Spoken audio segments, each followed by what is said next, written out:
Good afternoon and welcome to a very special day at the London International Financial Futures and Options Exchange. Over the years there have been many special days. Remember 1982 when Liffe moved into the Royal Exchange? Remember the 5th anniversary? That was quite a party. And only at the end of last year, leaving the Royal Exchange and moving here to Cannonbridge. But today is truly special, a royal occasion. We are to be honoured by a visit from Her Majesty the Queen and His Royal Highness the Duke of Edinburgh. And to say that the atmosphere here is one of excitement would be an understatement indeed. There is a buzz. Preparations have been going on now for months. Everything is ready for what will, without doubt, be an exciting and a colourful occasion. Now the royal family are due to arrive, or the royal party are due to arrive in a few minutes at 4 o'clock. In the meantime, we'll have the opportunity to talk to some of the senior executives here at the Exchange and to have a look at the route that the royal party will be following. But first, let's go over to, if you like, what this is all about, the new trading floor. And here it is, 25,000 square feet of trading floor, approximately 2.5 times the size of the floor at the Royal Exchange. In the right-hand side of the picture at the moment, you can see the side of the Gilts Pit. There's been a certain amount of frisson earlier in the day in the Gilts Pit. There was a suggestion that perhaps base rates would change. They haven't, but still there's a lot of lively activity down there. In the centre, of course, you can see a considerable number of yellow jackets. For those not familiar with the Exchange, I should perhaps explain that they're often carrying messages. To get a feel for the occasion, earlier this afternoon I spoke to the chairman of the Exchange, David Burton.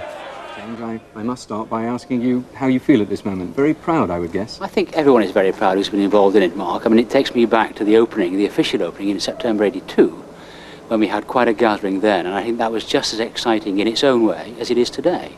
The target at that time, as I've just mentioned, was 5,000 contracts per day by the end of the first year, and we just achieved that in the 11th month. Today we're doing just around about 250,000 contracts per day, so there's quite a difference. So it takes us a few minutes to do the 5,000 contracts. It does rather, but I think everyone's very excited about today and what's going to happen in the next few moments. There have been a number of highlights over the years, haven't there? I remember the 5th anniversary, for example, as quite an occasion for the Exchange. Well, it was an occasion for people who had to suffer 5 dinners in the course of 5 evenings, and it took us back to that time when Brian Williamson was then chairman. And I think everyone at that time enjoyed themselves, but of course 5 years ago is a long time, and much has happened since then. What about the characters of the individual chairman? I mean, I remember John Berkshire as the man who really brought Liffe into being, and then of course Brian Williamson helped make it very much a part of the city. How would you like to be remembered? I would like to be remembered for taking Liffe forward into Europe. I think during my chairmanship, particularly in the early part of it, we took a conscious decision as a board, it was not solely my decision, to move aggressively into Europe, and our first contract launch was in September of '88, which was 5 months after I became chairman. And at that time that was the Bund contract, and we all know what's happened since then. But I think the move into German products in '88 and '89, and that's been carried on in Italian lira, in ECU and Swiss francs and so on, I think that is what's given the Exchange its strength and its breadth that we are so conscious of today. Of course, when we started back in 1982, I can remember going to Chicago, seeing the Board of Trade and the Merc there and thinking, we'll never get that big, we'll never gain the importance that Chicago had really carved out for itself. How do you now feel when you look across at Chicago or round to the other exchanges about the world? I think we have a different role to play than either the Chicago exchanges or indeed any other exchange in the world.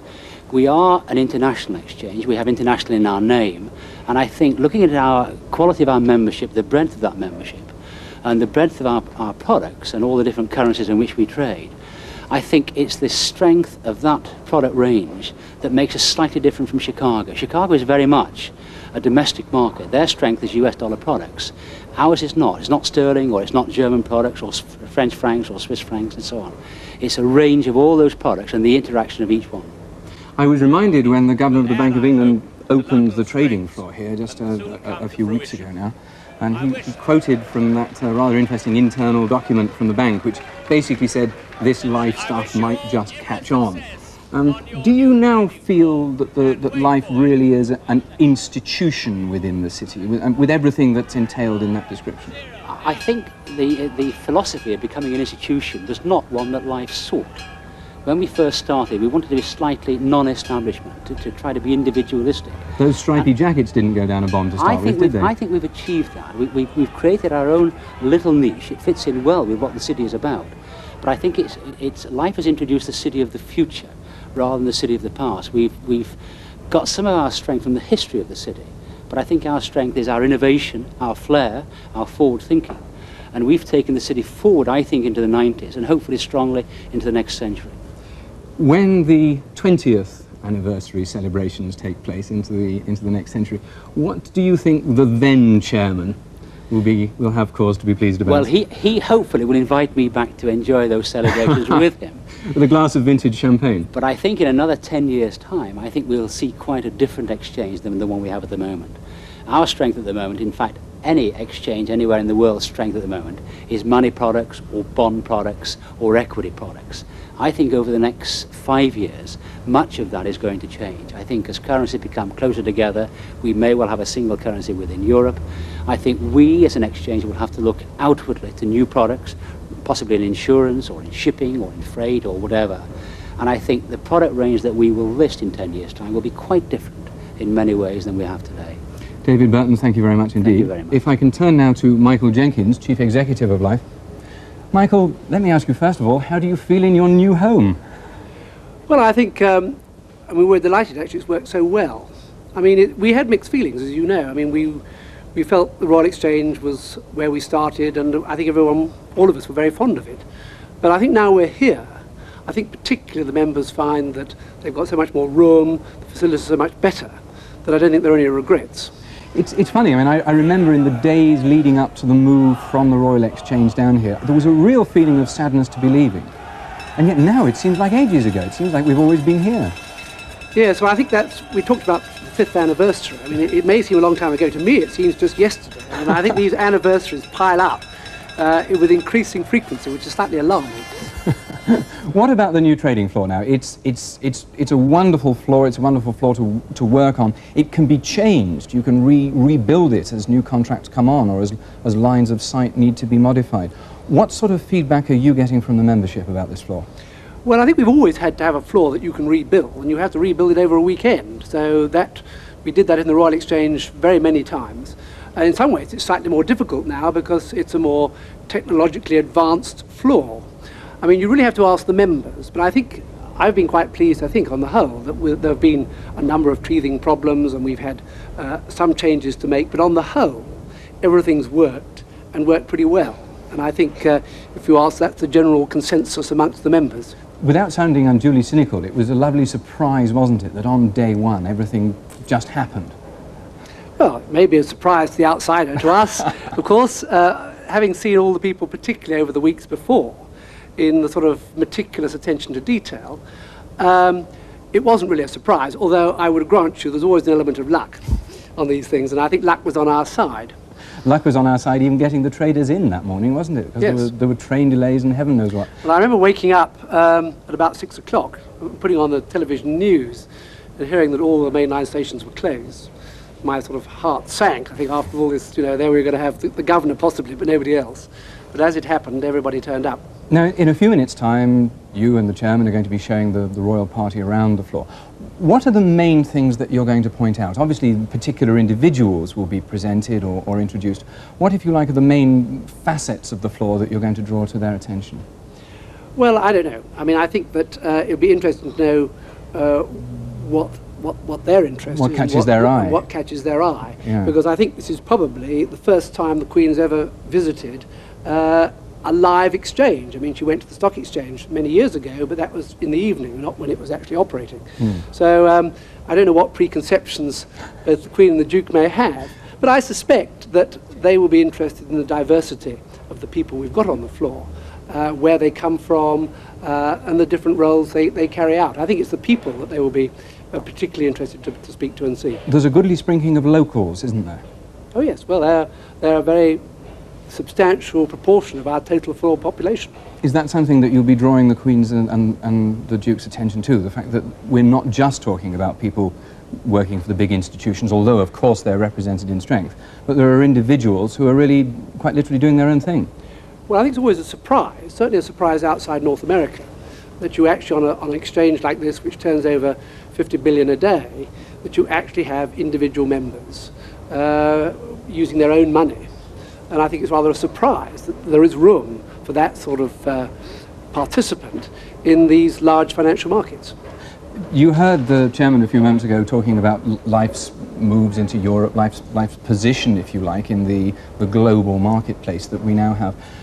What's your vision? How do you see the exchange developing over the next few years? Well, I think we have to remember that we are part of the city, and I think the fact we're international, I think, does reflect the fact that's what the city is. I mean, we follow, in some ways, the cash markets. So I think it's probably, whilst the city remains international, I hope that we will as well. But I think probably the chairman said it all. I mean, I think we are there to provide the sort of facilities that our members want, where they can help them make money. And are you looking forward to the 20th anniversary celebrations? Oh, I don't really look quite so far ahead. I'm looking forward to the 10th. You don't forget we're not there yet. I look forward to seeing you then. Michael Jenkins, thank you very much indeed. Thank you. And you join us now back live, looking from the outside of the exchange towards the entrance, the Dowgate Street entrance, where the Queen will be arriving in just a few moments. The red carpet already in place. The police, of course, waiting. Security has been stringent throughout the morning in anticipation of this royal visit. Waiting in the entrance hall will be the chairman of Liffe and Mrs. Burton, chief executive of Liffe and Mrs. Jenkins, and also little Charlotte Henry, the daughter of the chairman of the floor committee, who will be presenting a bouquet to the Queen. The Queen will pass through the atrium here and then or through the entrance, I should say, and then up an escalator into the atrium of the Cannon Street building itself. This building, which you might not realize to look at it, stands, would you believe, on part of what used to be a Roman governor's palace. That was what was underneath Cannon Street Station, dating back to the 1st or 2nd century AD. Now it is a palace of quite a different kind, a palace of glass and marble, of steel and chrome, and certainly fitted out as only a royal occasion would warrant. Everything inside has been cleaned and polished, everything has been made absolutely perfect for this very, very special day. This is, if you like, the view that the floor will have of Her Majesty. She'll be looking through one of the two central panels there, down at the immediately down at the busy gilt and short sterling pits, and then further across, of course, at the other end, the various European derivative products and the German products which have been doing so well. This trading floor, as I was saying a few moments ago, 25,000 square feet in size. There we see the Liffe officials in their pale blue jackets standing in what's known as the pulpit. From there they can look down on the individual pits and ensure that everything is being conducted properly and orderly, in an orderly fashion, and indeed as it should be.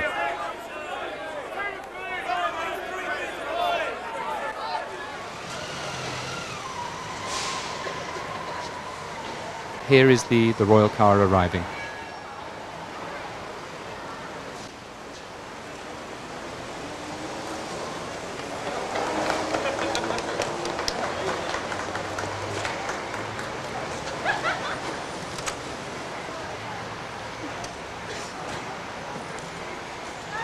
And the Queen is greeted by the Lord Mayor, the Right Honourable Sir Brian Jenkins, by Mr. Sheriff John Perring, and by the sword bearer Colonel John Ansell.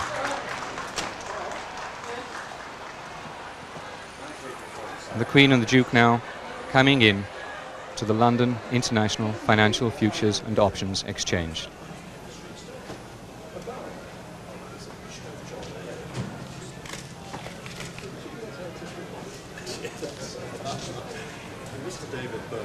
The Queen is introduced to David Burton, the chairman of Liffe.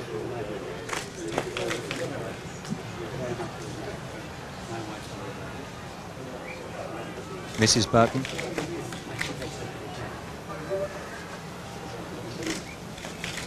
Chairman and his wife introduced to the Duke. Michael Jenkins, our Chief Executive. Now the Chief Executive, Michael Jenkins, presented, and Mrs. Jenkins.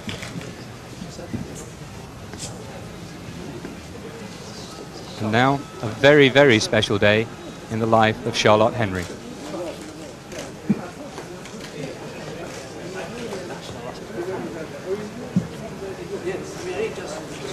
From here, the royal party will pass up one of the longest escalators in Europe, and a feature of the building of which Liffe are particularly proud. Queen now, accompanied by the chairman, passing through the building, which of course is a Speyhawk development, and Speyhawk, I think, can be justly proud of the results of the millions of pounds which they invested in what is, after all, a very exciting development on a very important and historical part of London, standing as it does over Cannon Street Station. Massive steel girders support the building at this point, and even when trains are passing underneath, neither the royal party now nor anybody else in the building feels so much as a murmur of vibration.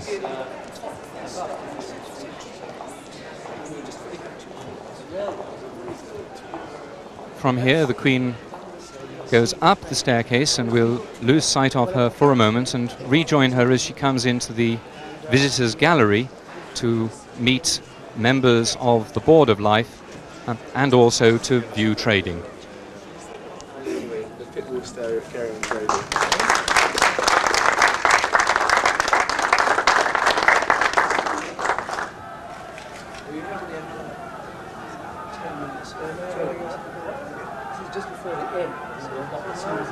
Was there ever such a sight before a monarch's eyes?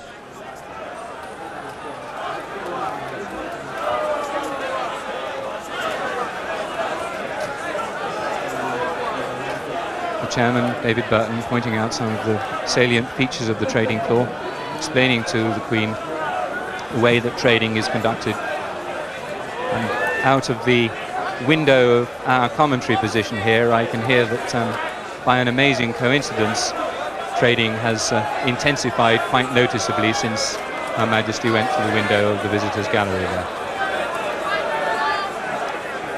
The volume really rising quite sharply.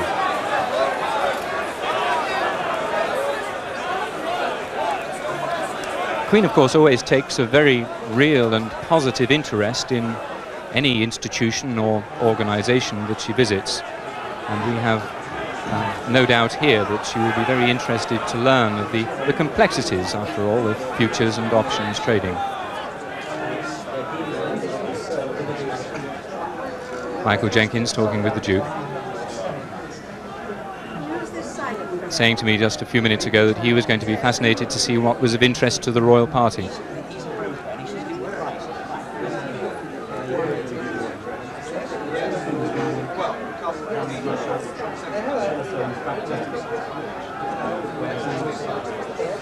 The Queen and the Duke are looking down from a visitors' gallery which has actually speakers inside it, so that from the visitors' gallery you can hear what's going on the trading floor, or not, as you choose, by turning up or down the volume of the speakers.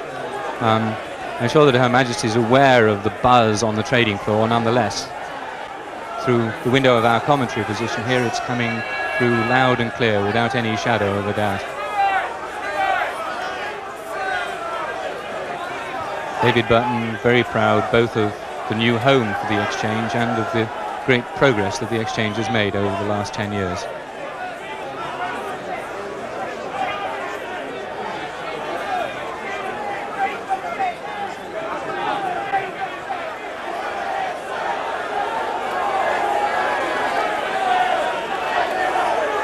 Connecting those monitors you saw a moment ago and various other trading positions around the floor, there is in this building a cable network of approximately 850 miles of cable supporting the trading systems and the telecommunications in the building.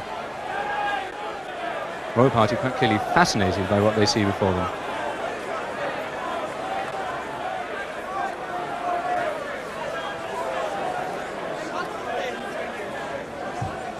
Queen will no doubt be asking the chairman exactly what route they're going to follow when she walks round on the trading floor. A route, I can reveal, which has been very carefully mapped out to enable her to see as much as possible as what really goes on down here on the trading floor.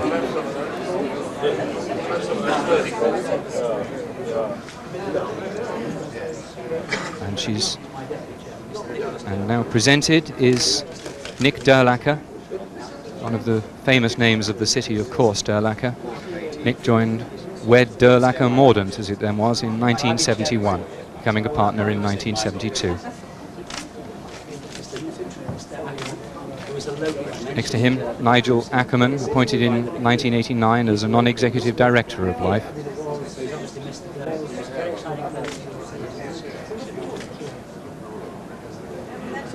Married with 2 children. His interests include golf, cricket, squash, fishing and shooting. Next to him, Mark Einen of Warburgs, somebody who works, as you might say, for the chairman. Mark is managing director of SB Warburg Futures and Options and a director of Warburg Securities. He sat on the Membership and Rules Committee. Clara Furs, UBS Phillips and Drew Futures. Born in Canada of Dutch parents, she was educated in Colombia and Denmark and then in England. She read economics at the London School of Economics. Spent 3 years as a commodity broker, specialising, I'm told, in financial futures. Mark Bailey of JP Morgan Futures, elected to the board of Liffe in May 1990, recently appointed chairman of the Options Market Committee and deputy chairman of the Floor Committee. Currently heads a trading team of 26. Standing next to him, Stephanie Hanbury-Brown, I beg her pardon, also from JP Morgan Futures, elected to the board of Liffe in 1987. During her time as a Liffe director, Mrs. Hanley-Brown has sat on the Liffe Membership and Rules Committee, the Liffe Product Strategy Committee and the Liffe Automated Trading Committee. Laughter in the background there as the Duke of Edinburgh is meets some of the Liffe board members following along behind the Queen's party. Nicholas Harrison, a board member of Liffe, spent 2 years as a local on the Chicago Board of Trade before he was elected to the Liffe board in 1991. You have to be tough to trade on the Chicago Board of Trade, and you have to be particularly tough to trade there as a local. I think being particularly tall also helps quite considerably in that very lively market. Nick was educated at Tunbridge School and Merton College, Oxford. The Queen now presented to Christopher Henry, chairman of the Floor Committee. Chris, really, it can truly be said, one of the characters of the Liffe market. Dennis Keegan, a board member, managing director of Solomon Brothers Inc. and co-head of European fixed income and equity businesses with primary responsibility for arbitrage trading. Dennis Keegan, also a member of the board of Liffe. Also a member of Euroclear, incidentally. David Kite. David runs his own operation here, Kite Futures Limited, a company which has gone from strength to strength over the years with more and more traders wishing to join him. David, very much his own man, as anybody who knows him will testify. Not a man afraid to come forward in a hectic trading pit and stamp out a position for himself. Married with 2 young children, he's a keen footballer, playing regularly on the Sunday League side. No disrespect to him, I wouldn't like to be playing against him on a day when he's on form. Tony LaRoche, a board member of Liffe, became a director of Liffe in 1984. He served on the Floor Committee and currently serves as a member of the Membership and Rules Committee. Bernie Lind is a member of the board of Liffe, serving on the Strategy and Finance Committee, as well as holding membership of the IMM. He has over 25 years' experience in the financial markets, both in New York and London. Currently director of Group Treasury for NatWest Bank.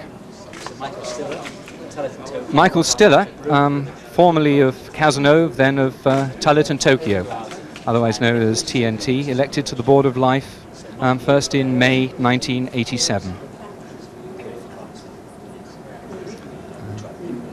Now Managing Director of Tullett & Tokyo Futures and Options in Frankfurt. Jack Rillsworth, Chairman of the Membership and Rules Committee. An institution in the city in his own right. Many will remember him on the gilts desk at Greenwell's back in the days when there was a trading floor in the stock exchange. One who was involved right in the early days as an original member of the Working Party, which was set up in 1980 to assess the feasibility at all of having a financial futures exchange in London. A real friend of the exchange, one who has worked tirelessly for the exchange over the years. Queen obviously interested to hear from him how this exchange came into being in the first place.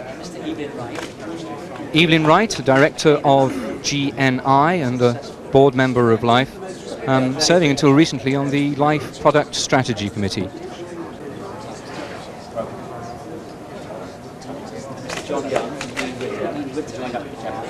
John Young, another board member of Liffe, joined Dean Witter in 1986, became a director of the company in 1988.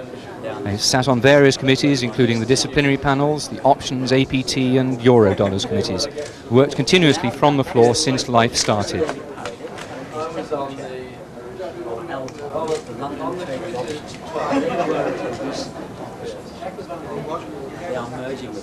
David Parry, of course, the divisional deputy chairman of the London Traded Options Market, LTOM, as we can see his badge very clearly there. London Traded Options. Just explaining to the Queen, of course, that LTOM have now happily joined Liffe on the trading floor, coming here on the 3rd of February, and of course next month, when the various final details of the merger are completed, Liffe and LTOM will be trading together as a merged entity on the trading floor, although already they happily coexist. Queen now presented to Roger Barton, Managing Director of Business Development for Liffe, another member of Liffe who's been involved with the exchange since its inception in 1982, currently responsible for markets, product and strategic development of the exchange.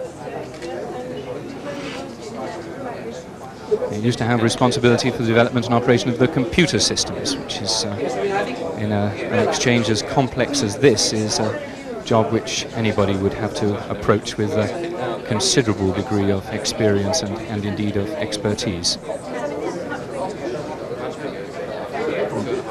No doubt explaining to the Queen some of the complexities of what goes on behind the scenes here at Liffe. Queen now meets John Foyle, Managing Director of Operations. His responsibilities include trading operation, rules and regulations, the membership departments and the legal and taxation fields. Another who joined Liffe right at the outset, he joined in 1981 at the inception of the programme to develop and open the exchange. In those days Liffe was in the Royal Exchange, a place set aside for merchants to trade upon. How indeed merchants do trade upon their trading floor now here in Cannon Bridge. Queen obviously showing a very lively interest in the workings of the exchange. Having seen the trading floor, I imagine she's keen to know what goes on behind the scenes, how exactly everything is made to run so smoothly as indeed it does. Tricia Duncan, her official title is Government Liaison Manager for Liffe. I'm sure she won't mind me saying that she is one of the people who has really worked tirelessly to ensure that everything in this visit goes as smoothly as it already has. Worked very closely with both the chairman and the chief executive to ensure that everything that they wish to happen does indeed happen. She's also a freeman of the City of London. Used to work before coming to Liffe at Goldman Sachs on the international arbitrage desk, and before that at the stock exchange.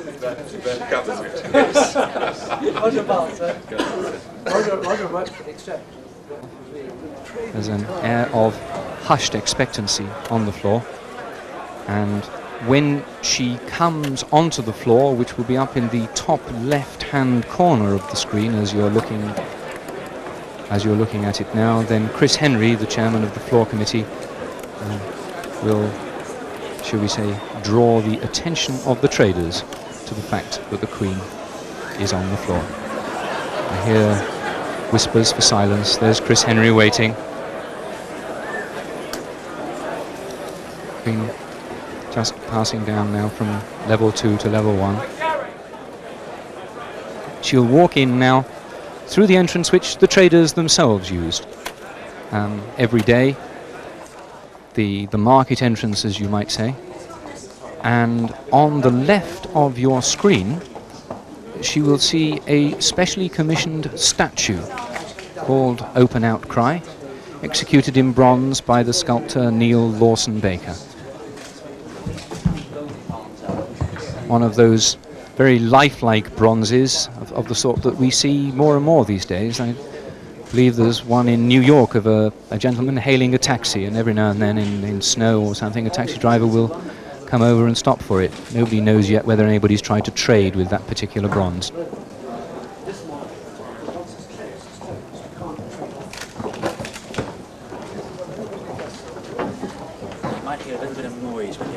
And just about now coming onto the trading floor, the chairman, I think, warning her that it might be a noisy reception.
I think today you've surpassed yourselves with that noise. Thank you very much indeed.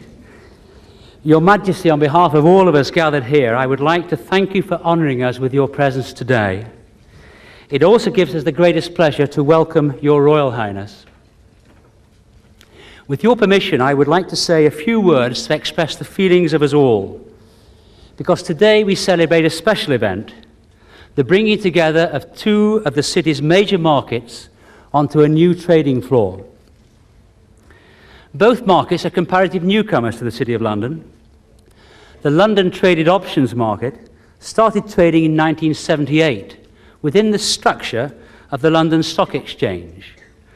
Liffe was set up as an independent exchange some 4 years later, drawing together through its membership participants from the various cash markets operating in the city, both domestic and from overseas. Over the past decade, the combined volume of transactions has grown dramatically, and today we boast a daily turnover of around £50 billion, with the broadest range of financial and equity-based products of any exchange in the world. Much of this success is due to our members, who are represented on the floor today by more than 1,500 qualified trading and operational staff. It is their contribution that has encouraged the market's dramatic growth and success. Together, Liffe and the London Traded Options Market will, we hope, open a new and exciting chapter both for the combined market and for the City of London. Your Majesty, to mark the start of this new chapter, it would give us the greatest honour if you would inaugurate the new market, which is to be known as the London International Financial Futures and Options Exchange, by unveiling the commemorative plaque.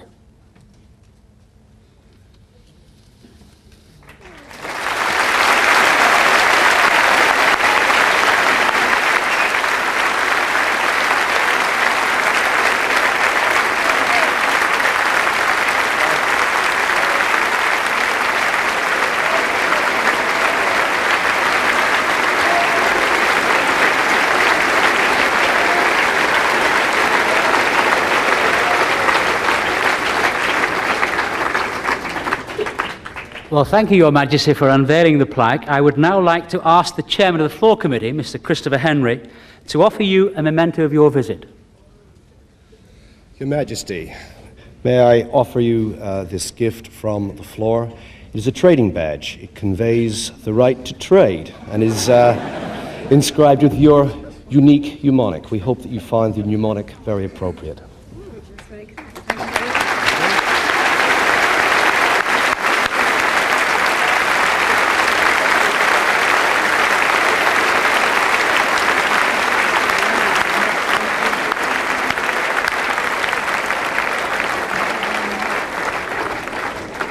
Your Majesty, may I now invite you to tour the trading floor with me. Thank you very much.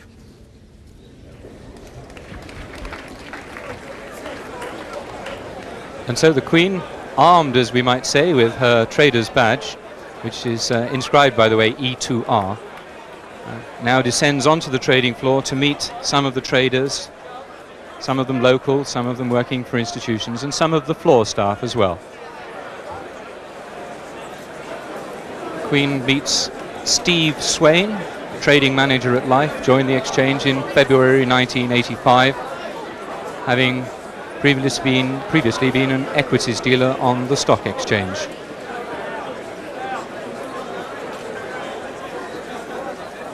Steve will be one of those who accompanies the Queen as she moves around the trading floor, meeting various people along the way. I know he's looking forward to this very much indeed. Started here as an options floor manager, then became floor manager. Queen first of all meets Rita Huey, a qualified trader specializing in options at First Continental Trading. Joined first in 1988, having previously worked in Florida for a large corporation in computers. Has progressed from a yellow jacket to being a successful options trader. As I was saying a moment ago, many of the traders here on the floor started out as yellow jackets and then worked their way up. Chris Henry escorting the Queen as she moves along the floor beneath the Euro Mark option pit there. Meet Anthony Morris, a yellow jacket with Lloyds Bank Financial Futures. Previously, he was performing a backup role in Lloyd's dealing room. He hopes to complete his trading exams in 3 months and then, we might say, cast off his yellow jacket and take on either a red jacket as the livery that many Liffe traders have, or one of the multicolored, stripy or other colored jackets that the individual institutions give to their traders. Queen obviously fascinated, I suspect, as much by the youth and exuberance as the colour of the audience, who are so pleased and so honoured to see her. A chair as she's introduced to David Cantor, a qualified trader, a local who specialises in options. Joined, he tells me, 1 week before the crash in 1987, although there's no suggestion that it was his arrival here which precipitated the crash. Went as a local, as trading on his own account some 2 years ago, specialising in options. Prior to arriving in England, David Cantor, I'm told, actually ran a fast food outlet. So he's obviously experienced in taking orders and executing them very quickly. Queen moving now between the booths, which act, if you like, as miniature offices for the firms which trade on Liffe. Everyone with literally hundreds of telephone lines going all over the world. A special pathway, as you see, has been set aside for the royal party. And now she meets David Thresher, qualified trader specializing in options with JP Morgan. That's the green and, call it pale green, call it yellow lapelled jacket that he wears there.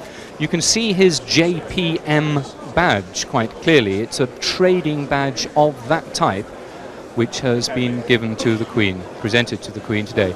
I say of that type because the one that she has is made of solid silver, and so far as I'm aware, no one else on the floor has a trading badge made of solid silver. If they do, then good luck to them later in the day. Queen now moves on, meets John Sussex, another local at Sussex Futures Limited, and what a reception from those around, isn't that wonderful? John began trading on the exchange when it opened and has since set up his own company with Hugh Morgan in 1983. He's now the major shareholder and trades in most of the major contracts. It's hard work being a local on this exchange. It's your own money that's at risk.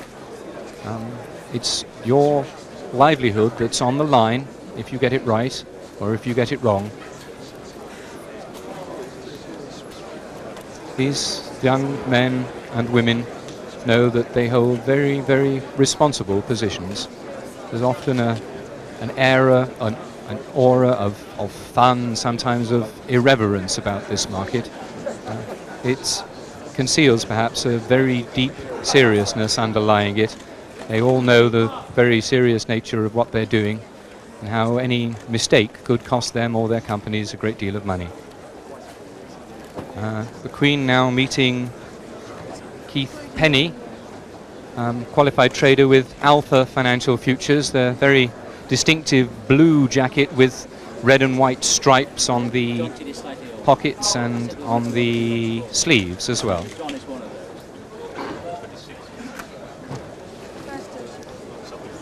Next along the line, John Chitty, a member of the Membership and Rules Committee, working with Refco Overseas Limited. Began on the Liffe floor in 1982. It's amazing to consider the number of people on this trading floor who started right back at the outset of trading. There was a feeling then, will this exchange survive? Will it catch on? Will it prosper? No doubt about it. David Morgan and Ted Ursa, two of the real characters of this exchange. David Morgan, I know he won't mind me describing him as one of the senior gentlemen on the trading floor. But don't let those grey hairs fool you. He's got a very lively and a very fast mind. Been at Liffe as long as anybody can remember, and a passionate believer in this market and in what it stands for.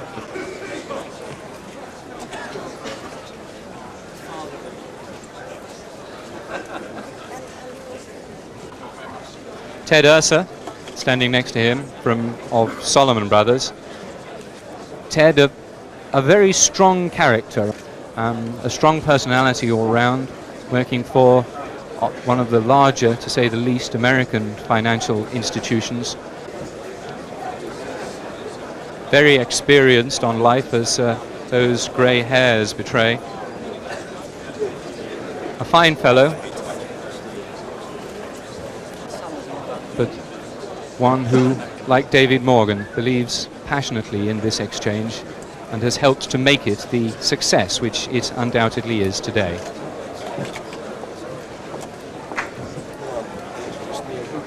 We've been moving along now between the banks of monitors and screens to meet Neil Hooper, another local, Cannon Bridge Clearing Limited.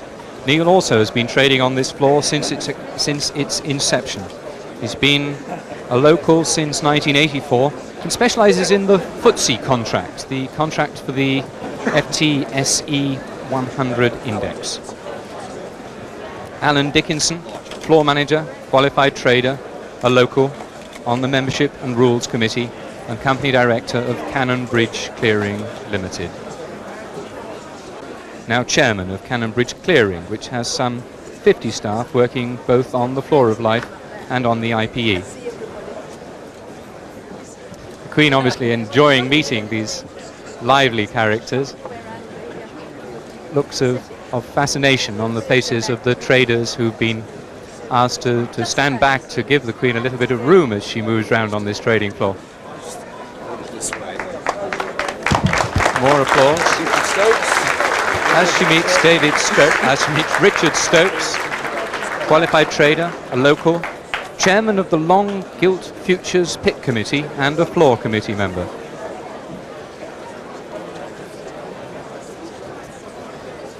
The pit committees, the Long Gilt Futures Pit Committee, of which Richard Stokes is chairman, pit committees, if you like, regulate the small communities, which is really how you can describe each of these pits, a community in its own right.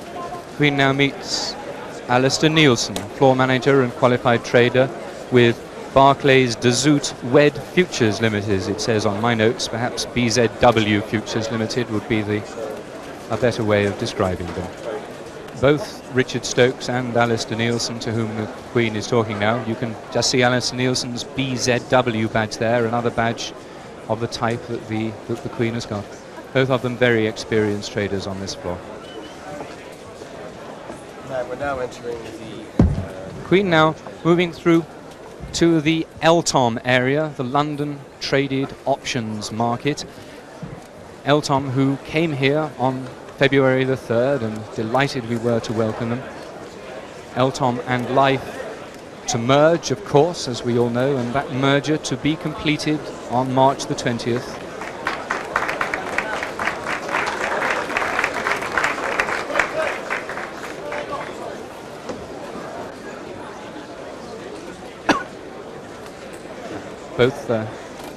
Both the Queen and the Duke of Edinburgh have no doubt had the differences explained to them between the futures and options contracts on the one hand and the traded options markets contracts, derivatives, product-based, individual equity product-based, of course, on the other. The Queen's now introduced to Richard Hugh, a qualified LTOM trader with James Capel. You can see the C on his breast pocket there. The very distinctive James Capel, we might say very patriotically coloured red, white and blue jacket. Richard began as a blue button when LTOM opened, and was indeed the blue button to the dealer who executed the very first trade there. Lisa Simpkins is a price operator in trading operations on LTOM. Joined LTOM some 2.5 years ago, having previously been with a shipbroker. Her responsibilities are to enter public limit orders, trades, price changes, and also to coordinate broker and market maker slips. The accurate price reporting and accurate and proper execution of deals, of course, a vital role in the proper functioning of any market, and LTOM is absolutely no exception in that respect. Queen now meets Andrew Weaver, another qualified LTOM trader with John Kirk Limited. Andrew joined Ackroyd's in 1984 on the Liffe market, then left to become an option market maker on LTOM. Specialising, amongst other things, I think, in FTSE options. We were talking a few minutes ago about the FTSE future. LTOM, of course, also trade FTSE options. And indeed the FTSE pits, if you like, straddle the gap between Liffe and LTOM. Everything here on the floor has been very, very carefully designed to ensure that there is a logical and practical grouping of the various pits.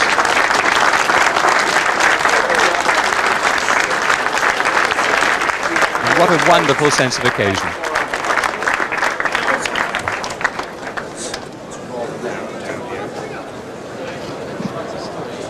Queen passes before more of the literally hundreds of booths. I'm sure Chris Henry pointing out that much of the rubbish has been cleared away from the floor. The old slips on which trades have been recorded, which traders will often throw from one to the other.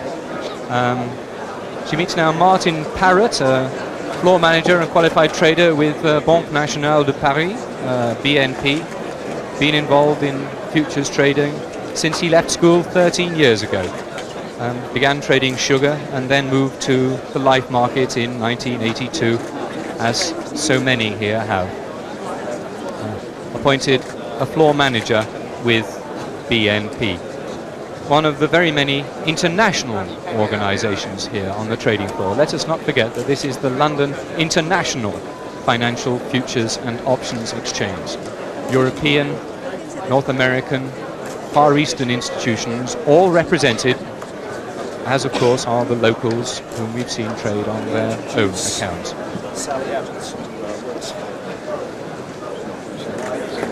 We're introduced to Sally Evans, a pit observer in the trading operations department.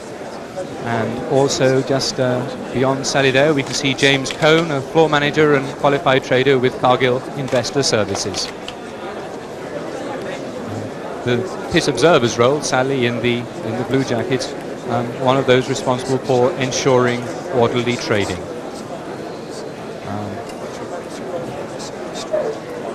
James Cohn,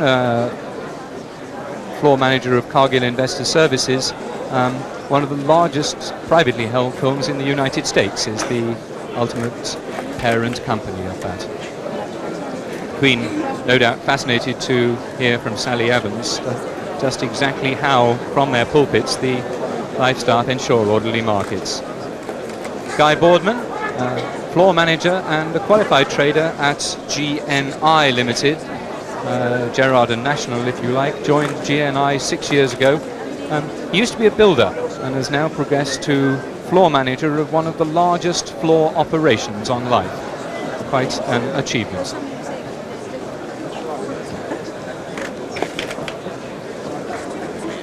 And look at those banks of proud and happy faces as the Queen walks along. She's turning the corner now at the far end of the trading floor from our commentary position, down near where the German mark contracts are traded. And she's introduced, or just about to be introduced I should say, to Barry Clark, the floor manager and qualified trader with the Istituto Bancario San Paolo di Torino. As I was saying, this is truly an international exchange. Andrew Whitelaw, floor manager with Deutsche Bank Capital Markets. And near us you can, I think, just make out the UBS on the jacket of John Jones, a qualified trader with UBS Phillips & True. So there we are, standing in a line, an Italian institution, a German institution, and what is after all these days ultimately a Swiss institution, all of them represented here on this very international trading floor.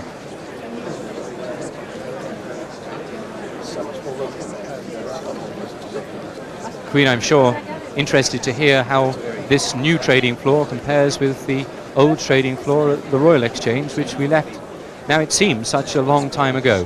Certainly all the traders I've spoken to have been absolutely delighted with the improved conditions they have here, both on and off the floor.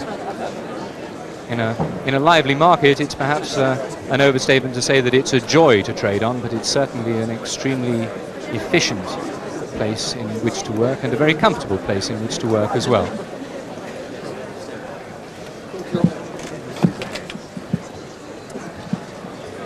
Queen now nearing the end of her visit to the trading floor. She's introduced to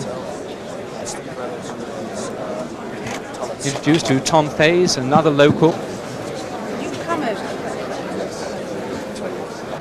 And nearest to us in the blue jacket, Steve Reynolds, with qualified trader with Talit and Tokyo, perhaps better known as TNT.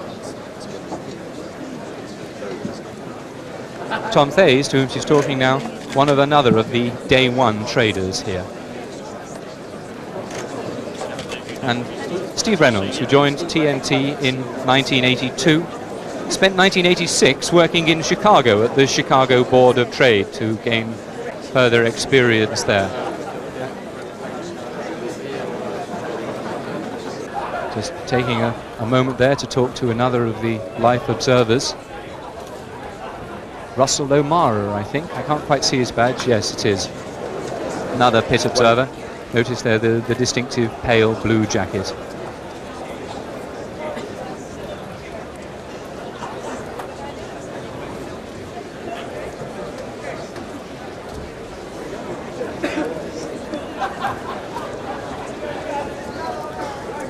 So many faces, all eager for a review, all eager for a smile, all eager to meet the Queen. Queen. Hip, hip, hip. Hip, hip, hip. Hip, hip, hip. And on that note, Her Majesty the Queen leaves the trading floor of the London International Financial Futures and Options Exchange.